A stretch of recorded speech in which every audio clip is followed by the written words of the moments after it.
Now, it's a well-known fact that all these big industries have their own gatekeepers. And far as the music industry, well, there's always been talks about the door. It's a door. It's a door. When you platinum and you getting 50,000 a show, I've been there. There's a door that you can walk in. I'm telling y'all, bro, there's an agenda being pushed in this game. The emasculation of us. Y'all better understand the door. It's the Nori's door. It's the door. Y'all think it's a game. They trying to push that into the culture of rap and hip hop. Look at the layout here. Now, if you think it's just a bunch of freak-offs that's going down behind the door with these powerful people, then pay close attention, right? Because we about to break down what's really going down in these rooms. Now, even with the new light being shown on Diddy, right? It's almost safe to say that these freak-offs do take place. But best believe there's a big influential difference between what's going on behind the doors of these parties and what's going on behind the doors with the ones that's pulling these strings with these influencers. Hear it! This industry is not what it seems to be. Listen, this is a rapper, you got 200 followers. I bet you there's rappers in here right now that can rap way better than you. You can rap way better than me. You will never be where I'm at because this industry is rigged. It's rigged.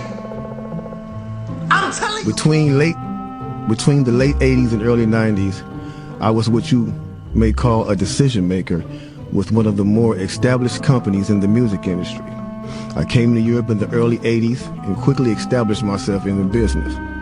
The industry was different back then, since technology and media weren't accessible to people like that, like they are today.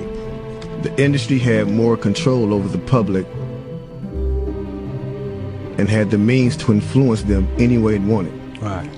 This may explain why in early 1991, I was invited to attend a closed-door meeting with a small group of business insiders to discuss rap music's new direction. Rap music's new direction. Yeah. Little did I know we would be asked to participate in one of the most unethical and destructive business practices ever seen.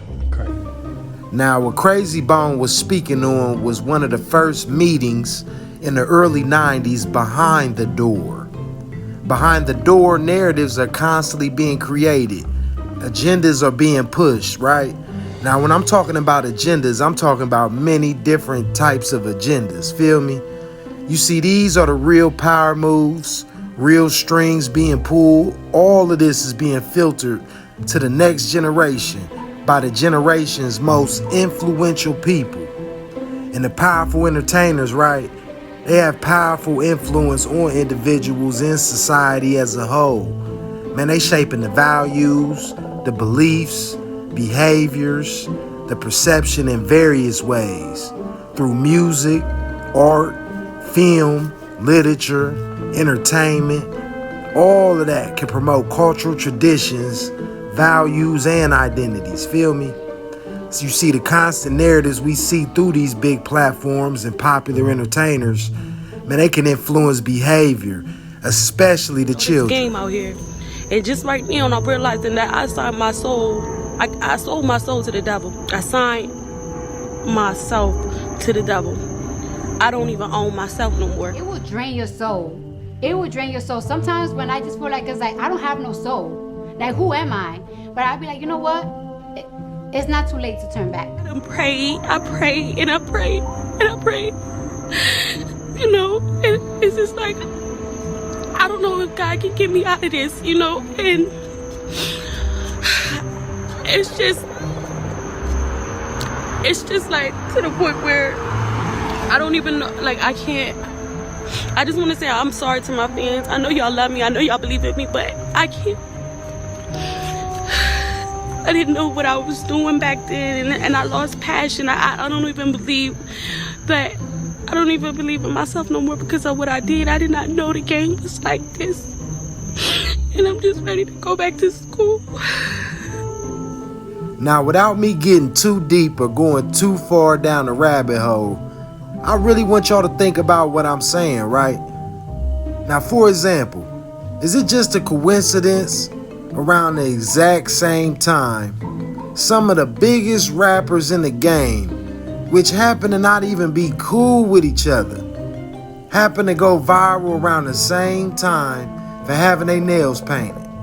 Now, I'm not talking a manicure, I'm talking painted, clipped, rhinestones, accessories and all, purses, leggings, damn near without the red bottoms. These rappers walking around with all of this, man.